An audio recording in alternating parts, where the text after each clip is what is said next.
Pada malam ke-31, Syahrazad kembali duduk di samping Raja Syahryar, menyusun kisah yang tidak hanya penuh keajaiban, tetapi juga memiliki makna yang mendalam. Dengan suaranya yang lembut namun penuh semangat, ia mulai bercerita. Kisah 1, Pedagang, Raksasa, dan Pedang Terlarang. Dahulu kala, di sebuah kota besar yang dikelilingi oleh padang pasir, hiduplah seorang pedagang muda bernama Alim. Ia adalah pria sederhana, namun terkenal karena kecerdasannya dalam berdagang dan keberaniannya dalam menghadapi berbagai tantangan.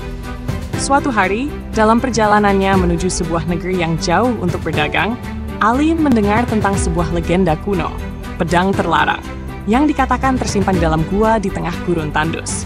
Pedang itu diyakini memiliki kekuatan yang luar biasa, namun siapapun yang menemukannya akan menghadapi kutukan besar jika tak berhati-hati. Legenda itu menggelitik rasa ingin tahu Alim. Ia berpikir, jika ia bisa mendapatkan pedang tersebut, ia akan menjadi pedagang terkaya dan terkuat di seluruh kerajaan. Maka, tanpa ragu, ia memutuskan untuk mencari gua yang tersembunyi di tengah gurun itu. Setelah berhari-hari berjalan melewati badai pasir dan terik matahari yang menyengat, Alim akhirnya menemukan gua yang diceritakan dalam legenda. Gua itu terletak di bawah tebing besar, dengan pintu masuk yang diselimuti oleh bayangan gelap. Di pintu masuk gua, terukir peringatan dalam bahasa kuno. Hanya mereka yang hatinya murni yang akan selamat dari kutukan pedang ini. Namun, Alim, yang lebih tergoda oleh kekuatan dan kekayaan, tidak mengindahkan peringatan tersebut. Ia memasuki gua dengan hati yang penuh ambisi. Di dalamnya, gua itu dipenuhi oleh bebatuan yang berkilau seperti berlian. Tetapi pandangannya tertuju pada satu benda di ujung gua. Sebuah pedang besar dengan ukiran emas dan permata yang bersinar.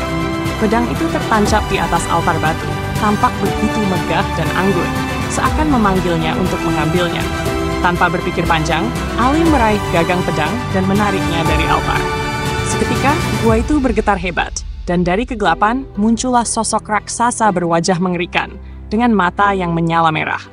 Raksasa itu adalah penjaga pedang, dan dengan suara yang menggema di seluruh gua, ia berkata, "Beraninya kau mengambil pedang terlarang ini. Kini kau harus membayar dengan nyawamu." Alim tersentak. Ia tahu ia telah membuat kesalahan besar, tetapi ia tidak ingin menyerah begitu saja. Dengan pedang yang baru saja ia ambil, ia mencoba melawan raksasa itu. Namun, seberapapun kuat ia menyerang, raksasa itu tampak tidak terpengaruh. Pedang itu memang memiliki kekuatan luar biasa, tetapi hanya akan bekerja untuk mereka yang hatinya murni, dan ambisi Alim menghalangi kekuatan sejatinya. Saat raksasa itu semakin mendekat untuk menghancurkan Alim, tiba-tiba muncul seorang wanita tua dari balik bayang gua. Wanita tua itu adalah penyihir bijak yang telah tinggal di gua tersebut selama berabad-abad untuk menjaga keseimbangan kekuatan dunia. Dengan satu gerakan tangan, ia menghentikan raksasa itu. "Raksasa, hentikan!" "Aku memberinya kesempatan untuk menebus kesalahannya," kata wanita tua itu. Raksasa itu menggeram, namun menurut Alim, yang gemetar ketakutan, berlutut di hadapan wanita tua tersebut. "Tolong maafkan aku. Aku hanya ingin mendapatkan kekuatan pedang ini untuk kebaikan keluargaku dan negeri ini," katanya, mencoba membela diri. Wanita tua itu menatapnya dengan tatapan tajam namun penuh kebijaksanaan. "Kau telah dikuasai oleh ambisi, dan itu adalah alasan mengapa kau hampir kehilangan nyawamu. Pedang ini hanya bisa digunakan oleh mereka yang tidak tergoda oleh kekuatannya. Namun, aku akan memberimu satu kesempatan terakhir." Wanita tua itu kemudian memberikan dua pilihan kepada Alim. "Kau bisa meninggalkan pedang ini, kembali ke kehidupan lamamu, dan aku akan menghapus semua memori tentang petualangan ini dari pikiranmu. Atau, kau bisa tetap memegang pedang ini dan menerima kutukan yang menyertainya. Kau akan memiliki kekuatan yang luar biasa, tetapi kau akan kehilangan semua yang kau cintai. Pilih dengan bijak." Alim terdiam. Keinginan untuk memiliki kekuatan masih bergejolak dalam hatinya. Namun ia juga tahu betapa berharganya keluarganya. Jika ia kehilangan mereka, apa artinya semua kekayaan dan kekuasaan? Setelah berpikir lama dengan hati yang berat, Alim menyerahkan pedang itu kembali kepada wanita tua. "Aku memilih untuk meninggalkan pedang ini. Keluargaku lebih berharga daripada kekuatan apapun yang bisa aku miliki." Wanita tua itu tersenyum lembut. "Kau telah membuat pilihan yang tepat, Alim. Hanya mereka yang bisa menahan godaan kekuatan yang benar-benar kuat. Sekarang, pulanglah.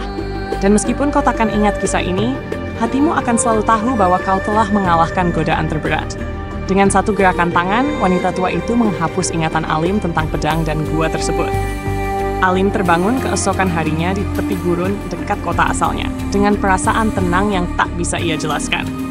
Ia kembali kepada keluarganya, hidup bahagia dan damai, tanpa pernah lagi tergoda oleh kekayaan dan kekuasaan yang berlebihan. Syahrazad mengakhiri kisah malam ke-31 dengan penuh kelembutan. Namun Raja Syahriar tampak merenung lebih dalam dari biasanya. Kisah tentang ambisi dan pengorbanan itu menggugah hati sang raja, membuatnya bertanya-tanya tentang nilai-nilai kekuasaan yang ia pegang selama ini. "Syahrazad," kata Raja Syahriar, "malam ini kau menunjukkan kepadaku bahwa kekuatan terbesar adalah kemampuan untuk menolak godaan. Esok malam aku berharap bisa mendengar kisah lain yang tak kalah bijaksananya." Syahrazad tersenyum lembut. "Tentu saja, Paduka. Esok malam aku akan membawa cerita yang lebih luar biasa lagi." Dan malam ke-31 pun berakhir dengan Raja Syahriar yang semakin terpesona oleh kebijaksanaan Syahrazad, serta oleh pelajaran hidup yang ia sampaikan melalui cerita-ceritanya.